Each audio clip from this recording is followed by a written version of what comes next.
From the front, this looks like an ordinary monitor, but hidden behind it is a complete standalone PC. By the end of this build, it'll be a fully functional all-in-one computer, complete with built-in speakers. The best part is that almost everything in this project came from hardware most people would have thrown away, like this broken laptop and this monitor with black spots all over the screen. So let's build it. It all started with this poor laptop. The screen was completely smashed. The display was so badly damaged that I could barely see anything.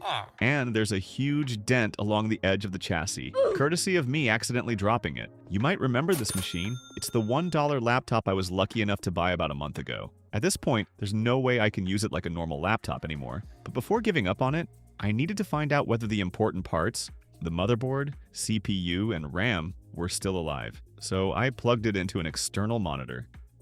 Perfect! The laptop motherboard powered up immediately. That's a great sign. Even better, the display worked perfectly right away. I didn't have to mess around with any complicated setup or configuration. Everything just worked. The system booted up without any issues. Honestly, I was amazed. Considering how badly the laptop was damaged, I expected much worse. This is an HP ProBook 4430S, released around 15 years ago. Its hardware is pretty outdated, and repairing a broken laptop like this simply isn't worth the cost. So instead of fixing it, I came up with a different idea. I'm going to turn it into an all-in-one PC. The first thing I needed to do was completely disassemble the laptop and separate all the components from the chassis. To be honest, that was a lot harder than I expected. I'm definitely not a professional repair technician, so one careless move could snap a cable or damage something important. After nearly an hour of wrestling with screws, clips, and plastic panels, I finally freed the motherboard from the shell. As you can see, the heatsink fins didn't survive in perfect condition. They're bent pretty badly. But fortunately, the heat pipes and, more importantly, the motherboard itself escaped without any major damage. Now comes the important part. I need to find out whether the system still works after taking it completely apart. The first challenge is simply getting it to power on. Luckily, the power button on this laptop is a separate board instead of being built into the keyboard. That means I can easily relocate it later and mount it wherever I want. The next challenge is the display. Since the built-in screen is gone, the laptop will normally try to output video to its internal display first. That could leave my external monitor with no signal at all. There's only one way to find out. Let's hook up the power adapter, connect an external monitor, and see what happens. Now that I've confirmed the motherboard still works, it's finally time to start building the all-in-one PC. One of the biggest decisions is choosing the right display. I had a few simple requirements. It needed to be thin, lightweight, and as clean-looking as possible. That's why I went with an inexpensive slim monitor. Its flat back panel will make mounting the hardware much easier, and hopefully give the finished build a much more professional look. But there's one problem. This is actually an old monitor I already owned, and it's developed a rather annoying issue. As you can see, there are several black blotches on the screen. They look terrible. If you've watched my previous projects, you'll know I'm a bit obsessed with making everything look as clean as possible. So I decided to fix it. After opening up the monitor, I discovered that those black marks weren't dead pixels after all. They were caused by adhesive that had slowly seeped down from the edge of the display. So I carefully cleaned it away using high-concentration isopropyl alcohol. Alright, let's hope that did the trick. Perfect. The black marks are completely gone. Alright, now it's time to mount the motherboard onto the display. To hold all of the hardware, I'm going to use a sheet of foam PVC attached to the back of the monitor. I absolutely love working with this material because it's lightweight, easy to cut, and incredibly versatile. After figuring out the best position for the motherboard, it's time to start mounting everything. The first step is marking all of the motherboard mounting holes on the foam PVC. Then I'll drill them using the appropriate drill bit.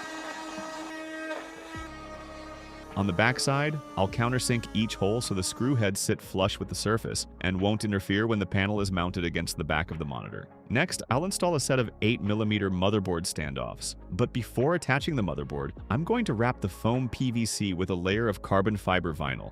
It doesn't improve performance, but it definitely makes the whole build look much cleaner and more professional.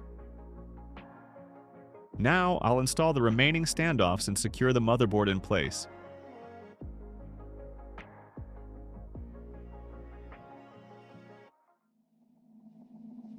Originally, I planned to reuse the laptop's battery, but after taking a closer look, I realized it was completely dead. So, there's no point keeping it. In fact, trying to use a damaged battery would just be asking for trouble. It could become a serious safety hazard, or even catch fire. So I'm leaving it out entirely. That means this system will simply run directly from the power adapter, just like any other all-in-one PC. With the motherboard finally secured, it's time to work on something every all-in-one PC needs: a decent audio system. I have to admit, the original laptop speakers sound pretty terrible, so instead I'm going to reuse this LG wireless speaker. Even though it's designed to play music over Bluetooth, it also has a 3.5mm audio input, which makes it perfect for this project. To connect it to the laptop motherboard, I first need to remove the small daughter board that holds the 3.5mm audio jack. It's connected to the main board with a flexible ribbon cable. Some of you might be wondering why the audio jack isn't built directly onto the motherboard. It's actually a pretty clever design. The headphone jack is one of the most frequently used ports on a laptop, so it's also one of the first things to wear out. By putting it on a separate board, manufacturers can replace just that small part instead of replacing the entire motherboard. To make the system even more practical, I also want the speaker to charge automatically whenever the PC is turned on. So I'll power it with a USB cable connected directly to the laptop's motherboard. The problem is that the motherboard's USB ports are a little too far away. Luckily, I can reuse the laptop's original USB 2.0 daughter board, which connects to the motherboard through another ribbon cable. That way, the speaker charges itself automatically whenever the all-in-one PC is running. The audio cable is much longer than I need, so I'm going to coil it up underneath the motherboard to keep everything looking neat. I'm also mounting the USB 2.0 ports right next to the speaker, making them much easier to access later. Now seems like the perfect time to reconnect the power button.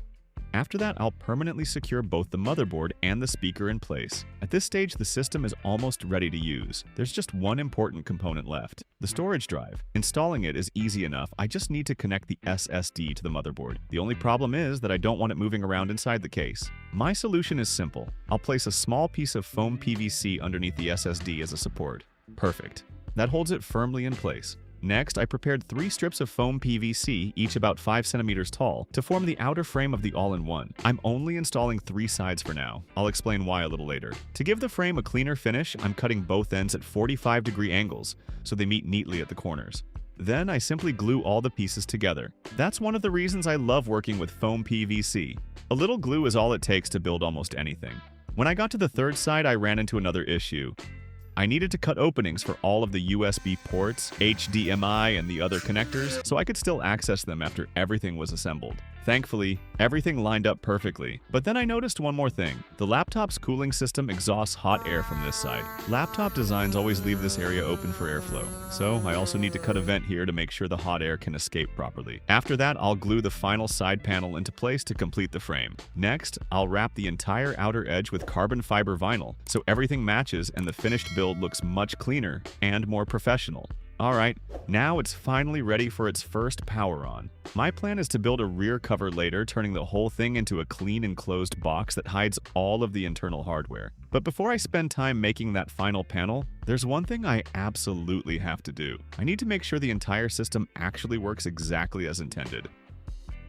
Perfect. Everything is working. The display, the audio, it all came together exactly the way I hoped. To get the most out of this laptop, I decided to reuse the 2 Wi-Fi antennas from the original display assembly and reconnect them to the wireless card. That gives me built-in Wi-Fi without needing an Ethernet cable hanging out the back. Next, it's time to build the rear cover. Just like the rest of the project, I'm using foam PVC, but this time a thinner sheet. First, I need to cut a large opening that lines up with the speaker so the sound isn't muffled by the back panel.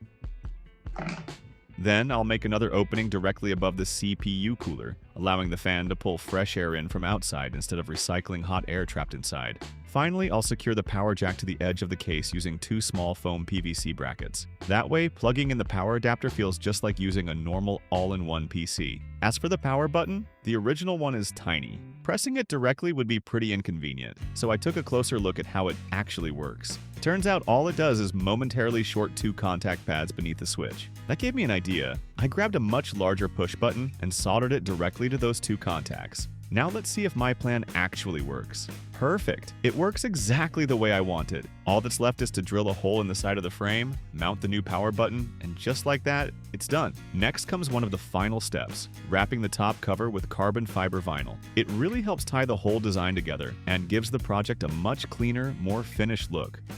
To secure the rear panel, I'll drill 2 mounting holes and install a pair of screws at the bottom. From then on, removing the cover is as simple as undoing 2 screws.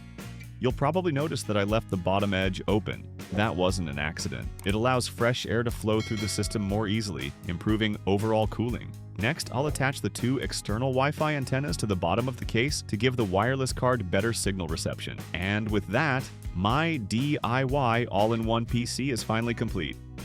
Now for the moment of truth. Let's press the power button and see if everything still works. Oh my god! We've got a picture. Now it's time to put it through a few everyday tests. Watching 1080p YouTube videos is surprisingly smooth. There are hardly any noticeable stutters, and the audio sounds much clearer than the original laptop speakers ever did. No signs of life. Next, I grabbed the multimeter and checked the power. Now it's time for the real test, Minecraft. I'm using version 1.8.9. The frame rate hovers around 100 frames per second, and the highest number I managed to record was 218 frames per second. Not bad at all for a 15-year-old laptop that's been turned into an all-in-one PC. Another thing I'm really happy with is the temperature. Even under load, the system stays at around 60 degrees Celsius. That's cool enough that I'd feel completely comfortable using it every day. So, what do you think of this project? Let me know your thoughts in the comments below.